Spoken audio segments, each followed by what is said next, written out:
Assalamualaikum warahmatullahi wabarakatuh. Perkenalkan, nama saya Ahmad Reza dari kelompok pemrograman 2. Pada kesempatan kali ini, saya ingin menjelaskan pada bagian DB Connect. Pada bagian ini, saya akan menjelaskan program DB Connect yang berfungsi sebagai penghubung antara aplikasi kasir yang dibuat menggunakan Java dengan database MySQL. Pertama-tama, program ini diawali dengan deklarasi package kasir yang menunjukkan bahwa kelas ini berada di dalam package atau kelompok program yang bernama kasir. Setelah itu, terdapat proses import library, yaitu Java SQL Connection, ini import library-nya, dan Java SQL Driver Manager. Kedua library ini diperlukan agar program dapat membuat dan mengelola koneksi ke database. Lalu selanjutnya terdapat kelas DB Connect berfungsi sebagai pusat pengelolaan koneksi database. Dengan adanya kelas ini, seluruh form atau fitur dalam aplikasi dapat menggunakan koneksi yang sama tanpa harus menuliskan konfigurasi database berulang kali. Di dalam kelas tersebut terdapat metode get DB Connect yang bertipe connection. Metode ini digunakan untuk membuat sekaligus mengembalikan koneksi ke database. Metode ini juga menggunakan keyword static, sehingga dapat dipanggil secara langsung dari kelas DB Connect tanpa perlu membuat objek terlebih dahulu. Lalu pada bagian try,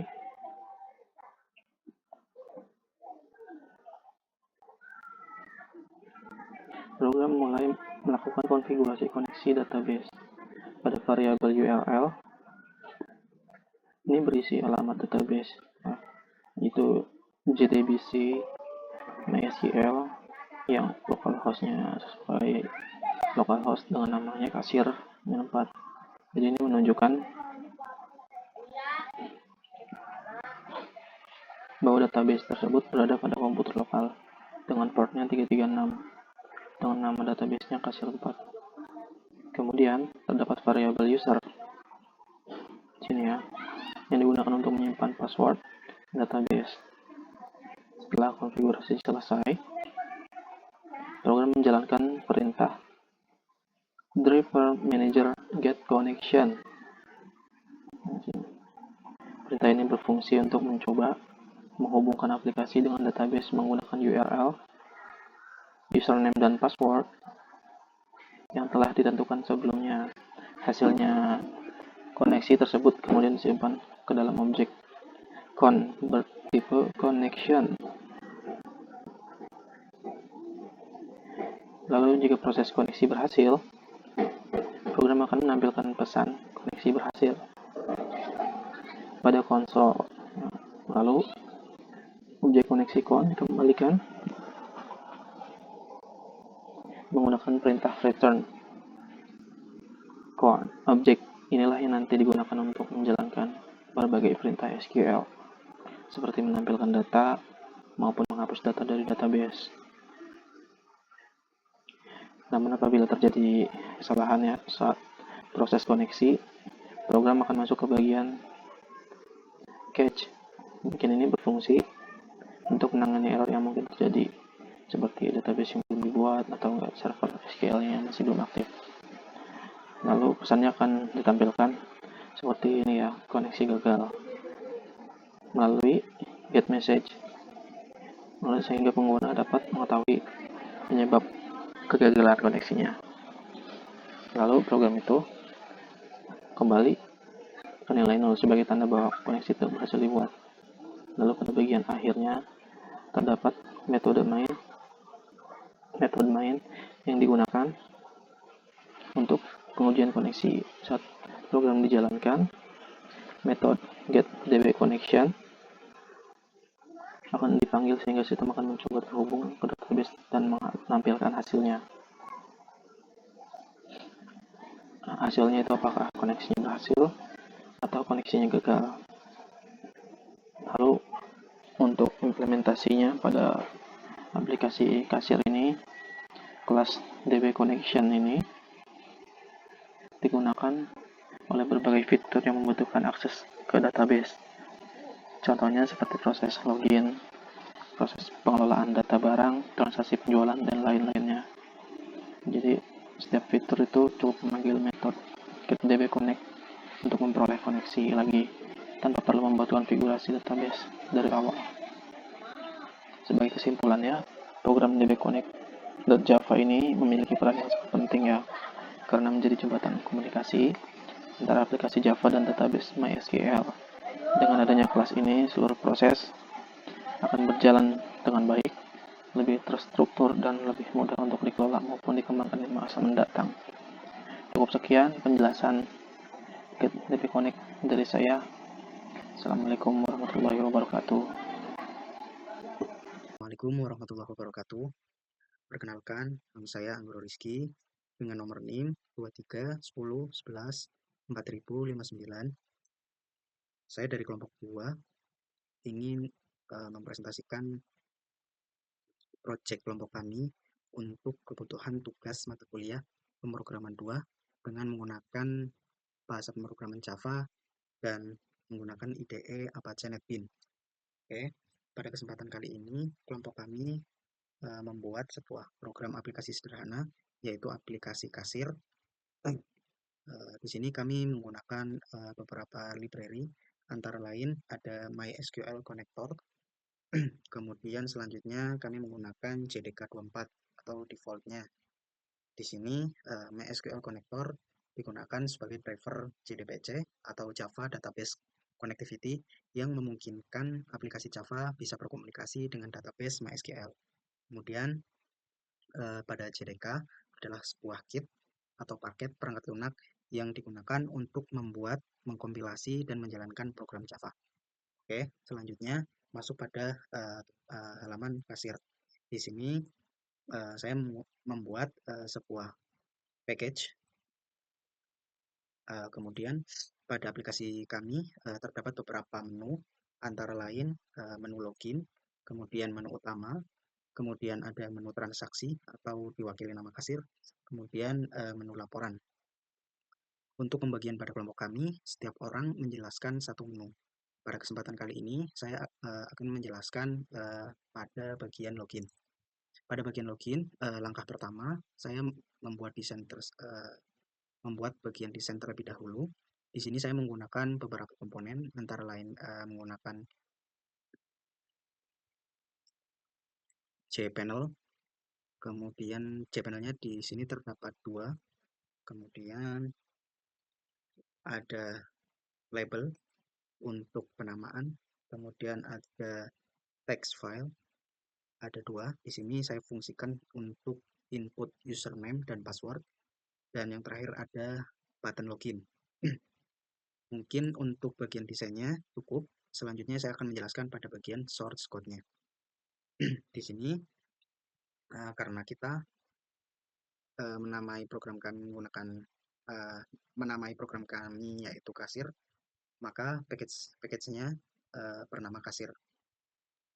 Package tersebut bermaksud untuk menunjukkan bahwa file ini berada di dalam package yang sama bernama kasir. Jadi semua file Java dalam proyek ini dikelompokkan dalam satu folder atau package yang sama. Kemudian selanjutnya kami juga mengimport Java Swing JOptionPan. Ini berfungsi untuk menampilkan kotak dialog pesan, seperti pesan error atau pesan sukses. Kemudian selanjutnya kami mengimport Java SQL Connection. Ini digunakan untuk membuat koneksi ke database, merepresentasikan satu session dengan database.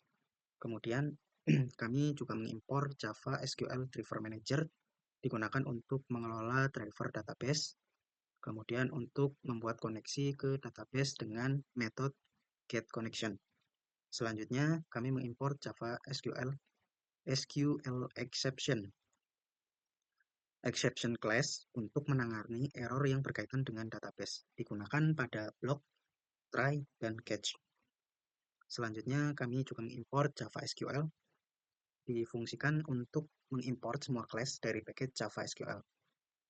Selanjutnya kami juga mengimport Java SQL prepared statement digunakan untuk execute SQL query dengan parameter agar aman dari SQL injection. Selanjutnya di sini kami mendeklarasikan kelas login pada kelas login extend yang mewarisi JFrame. Artinya form login ini adalah sebuah jendela atau window aplikasi berbasis Java Swing. Selanjutnya di sini ada public login dengan konstruktor kelas login dan metode init komponen. Artinya digunakan untuk menginisialisasi semua komponen tampilan seperti tombol login, label, text file yang sudah dirancang pada GUI. Kemudian pada bagian 2 atau pada bagian aksi tombol login, di sini menggunakan nama ptn login action performat. Kemudian kami mendeklarasikan variabel user dan password. Pada bagian teks username, di sini fungsinya mengambil teks dari text file username dan menghapus spasi di awal dan di akhir. Kemudian pada bagian teks password, di sini berfungsi mengambil password dari text file password menggunakan get password untuk alasan keamanan. Selanjutnya di sini ada validasi input. Jika username atau password tidak diisi, maka muncul pesan username dan password tidak boleh kosong. Kemudian proses login akan dihentikan melalui return. Selanjutnya membuat koneksi ke database melalui kelas dbconnect. Jika koneksi gagal, maka akan muncul pesan gagal terhubung ke database.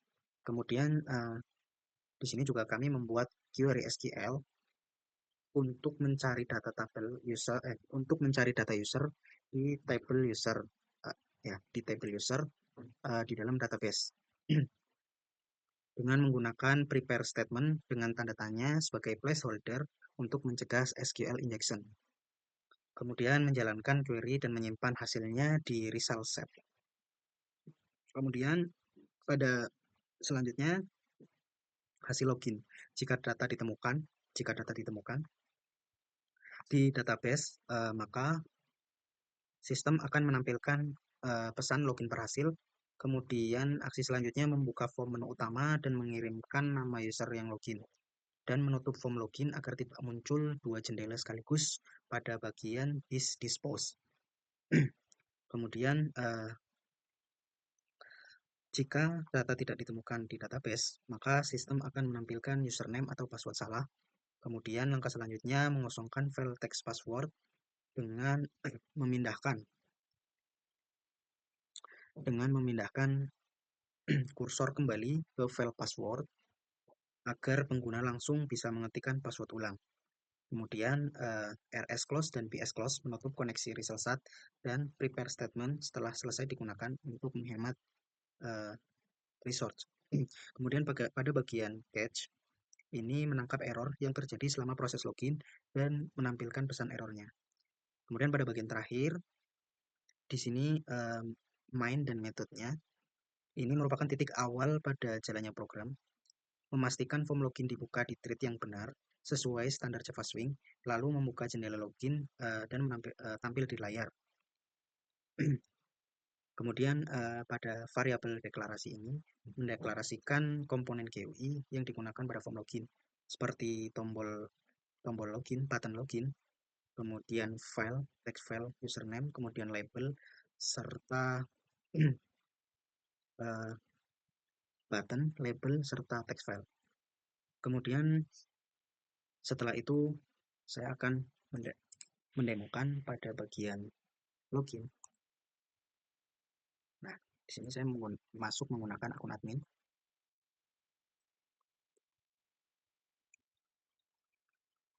Jika data ditemukan pada database, maka sistem akan menampilkan login berhasil, kemudian selamat datang admin. Nah, setelah berhasil masuk, maka akan langsung lanjut ke halaman menu utama. Mungkin untuk bagian login cukup, dan kita juga bisa dari menu utama dan akan kembali ke halaman login.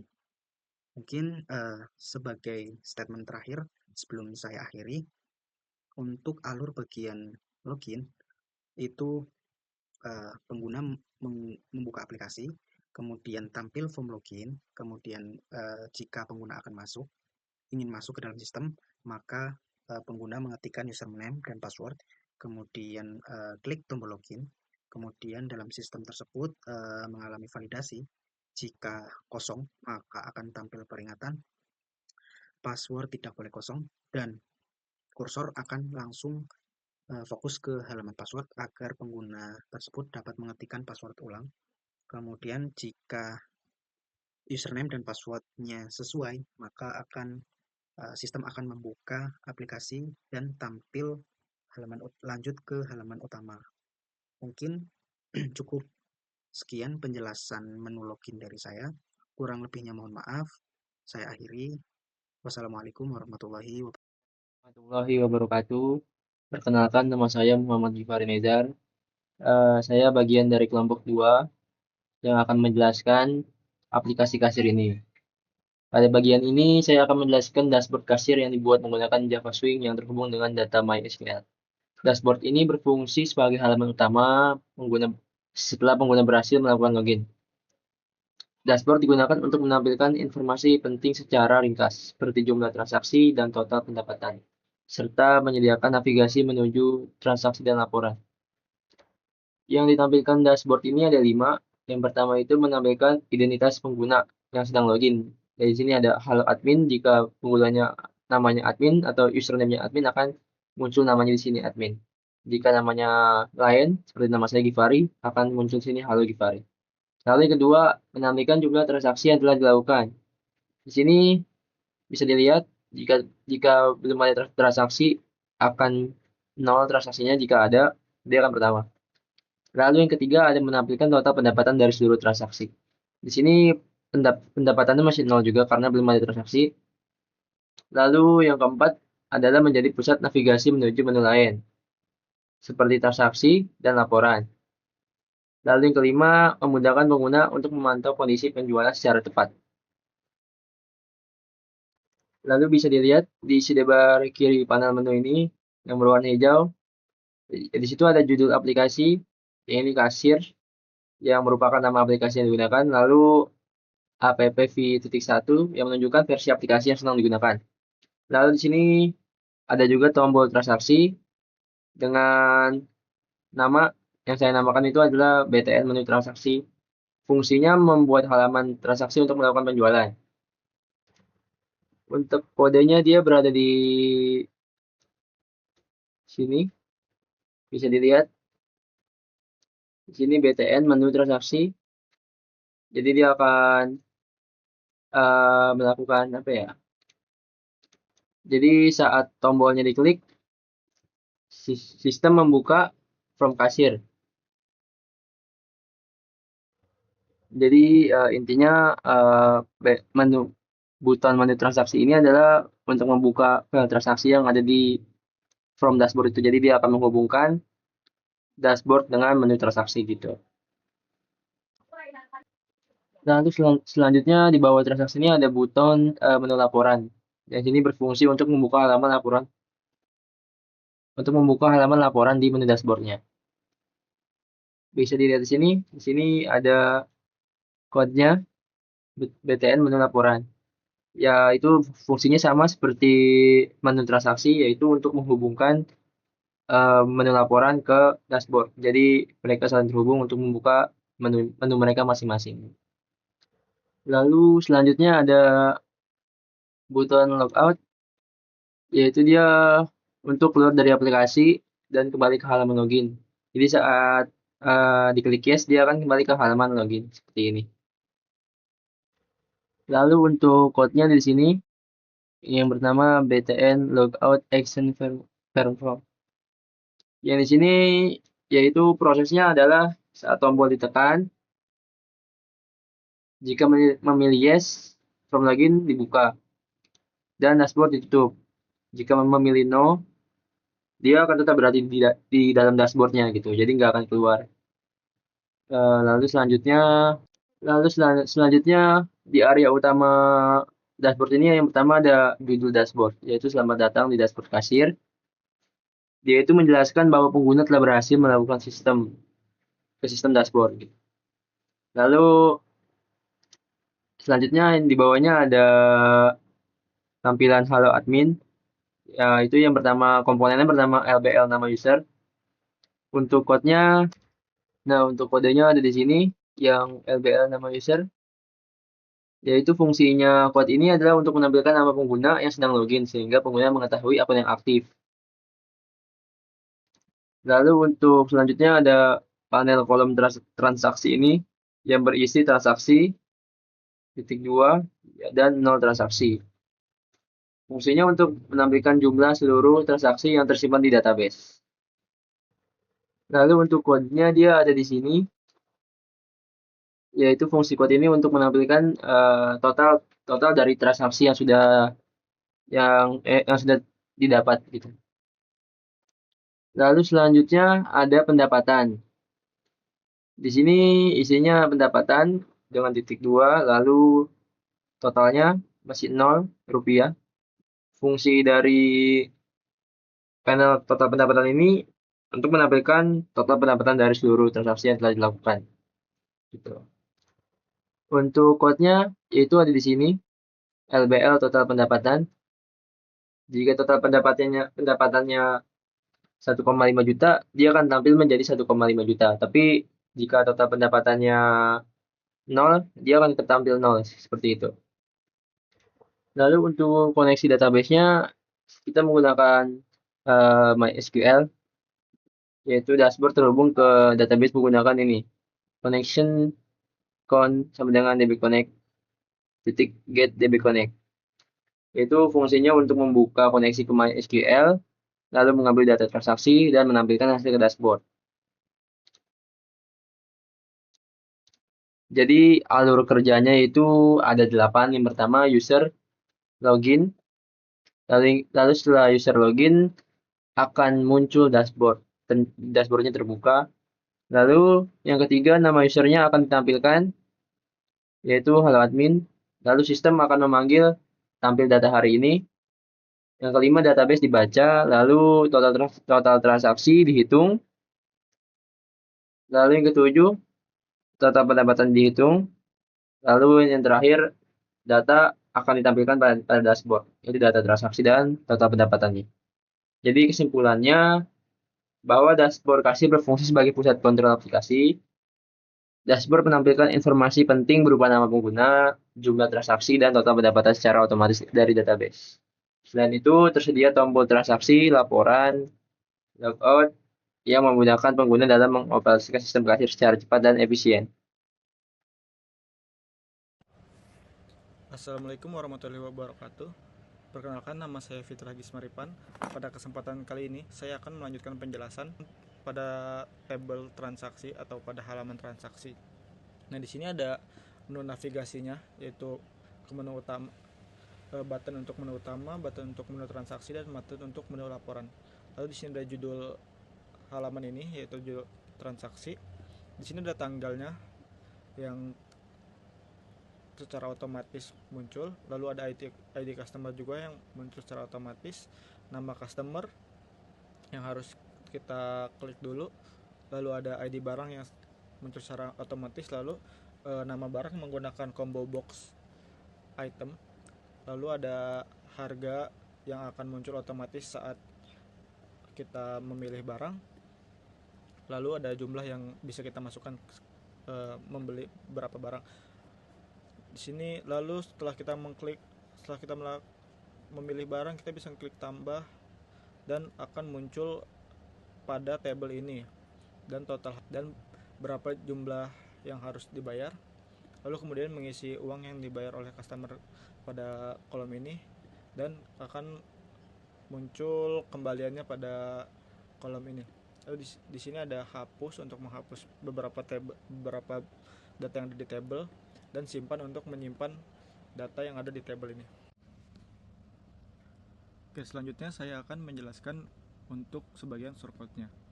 Di sini saya menggunakan inisialisasi formnya, public kasir, string nama user, this user aktif sama dengan nama user. Jadi ini tuh digunakan untuk menyimpan user kasir yang login. Lalu di sini init components-nya untuk membuat seluruh komponen GUI dan setup table untuk menyiapkan tabel transaksinya. Alurnya itu form dibuka, lalu masuk ke init components, lalu setup table, lalu data siap digunakan. Selanjutnya itu setup awal form ya. Di sini setup awal formnya menggunakan setup table. Fungsinya itu menyiapkan kolom tabel transaksi, combo box barang, tanggal transaksi, dan ID customer. Selanjutnya itu menampilkan barang ke combo box ya, menggunakan load combo barang.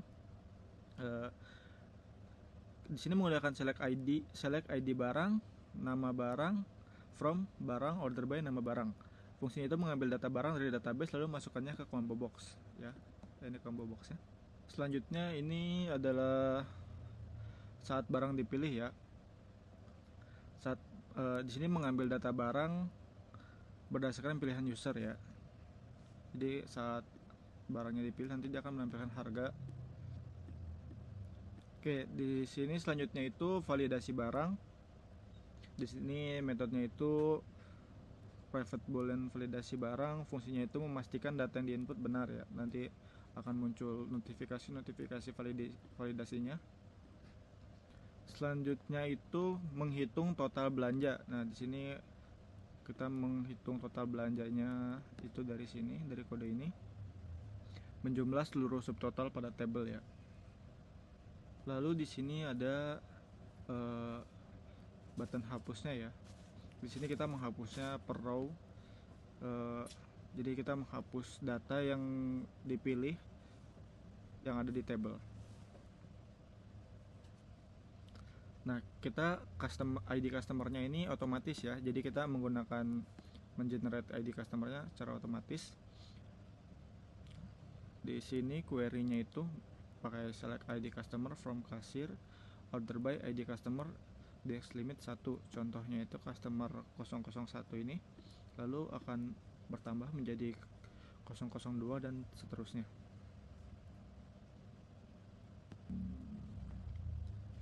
Nah, lalu ini proses utama sistem kasir ya. Di sini kita menyimpan data-datanya itu di button simpan ini. Kita insert datanya ke tabel kasir. Dan di sini ada insert ke tabel kasir 2 untuk barangnya dan ini untuk customernya di kasir. Sekarang saya akan melanjutkan mempraktekkan halaman transaksi ini ya. Pertama sini ada menu utama, jika kita klik akan masuk ke menu utama, lalu transaksi yang mana ini adalah menunya dan laporan. Lalu di sini tanggalnya dibuat secara otomatis dan ID customernya. Lalu kita di sini tinggal memasukkan nama customernya seperti Fitra. Lalu kita memilih barangnya ya. Lalu kita masukkan jumlahnya. Lalu kita tambah saja. Nah, ini ada nama barangnya, ada si sekolah. Nah, kita coba hapus ya. Lalu kita coba tambah lagi ya. Kita pilih yang ini, lalu jumlahnya 2. Kita tambah ya. Nah, nanti akan muncul 2. Kita coba hapus salah satunya. Ya, berhasil kita hapus. Lalu kita mau bayar. Kita bayar sebesar 50.000. Nah, lalu dia akan menghitung untuk memunculkan kembaliannya. Lalu kita simpan. Oke, transaksi berhasil disimpan ya. Oke, sekian penjelasan dari saya. Selanjutnya akan dijelaskan oleh rekan saya. Saya dengan NIM 221011403287. Pada kali ini kelompok saksikan sebuah variabel yaitu user aktif, dimana user aktif ini dipakai untuk menyimpan nama user yang sedang login supaya bisa dibuat konstruktor, dimana dua konstruktor ini yang pertama untuk menerima sebuah user dipakai saat perpindahan kita memanggil sebuah tampil data laporan atau tampilkan data saat form dibuka. Ini kita ada membuat sebuah struktur tabelnya, karena pertama kita buat modelnya dulu. Buat model ini tabel laporan, jadi hanya untuk dilihat, lalu kita tambahkan 7 kolom, dimana 7 kolom itu terdapat nomor transaksi, tanggal, customer, total, item, status, dan aksi. Ini oke. Lalu kita menyiapkan sebuah connection database, dimana kita siapkan 3 objek database, yaitu connection, jalur untuk ke database-nya, connectionnya. Yang kedua itu ada statement, dimana untuk menjalankan sebuah perintah SQL, dan result set untuk menampung hasil. Oke.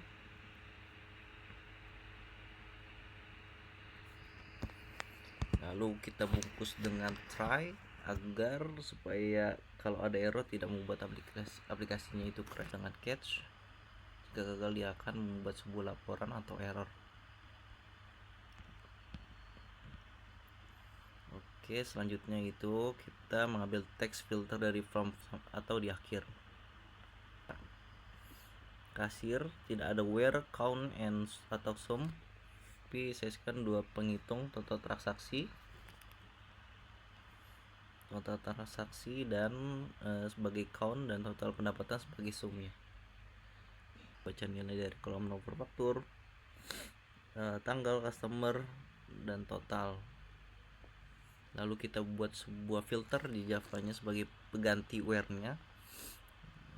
Kita buat di front end-nya. Di sini logika filternya tapi dipakai if biasa, bukan where di SQL. Kalau kotak cari semua, diisi baris dengan konten sebuah nomor faktur. Kita samakan apa yang sudah diinput, nomor faktur, customer, tanggal. Jika kalau nggak ada filter sama sekali, cocokkan dengan tanggal itu. Kalau dua-duanya diisi, cocokkan dengan salah satu tanggal. Kalau variabel tampil di sini bernilai false, kita pakai continue untuk melewati baris itu, jadi tidak dimasukkan ke table. Oke, kita hitung dimana untuk tiap transaksi kita tanpa sum. Lalu kita ringkaskan objek row-nya, lalu kita tampilkan set model. Setelah loop selesai, model yang sudah penuh, data kita pasang ke JTable 1. Lalu 2 kotak ringkasan diperbarui di JLabel 5 nya nih. Menampilkan sebuah total transaksi, dan JLabel 4 nya untuk menampilkan total pendapatan dalam format rupiah.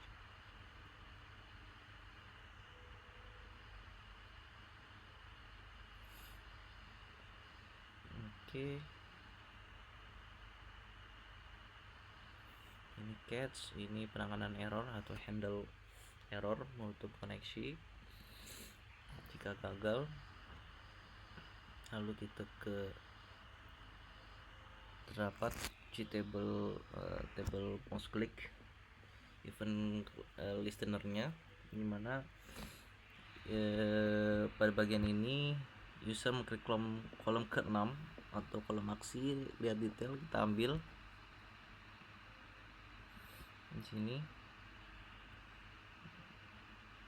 Kita ambil nomor faktur dari kolom pertama baris itu, lalu kita cari semua barang pada nomor faktur tersebut. Tabel kasir 2, sini kita rangkai memakai, lalu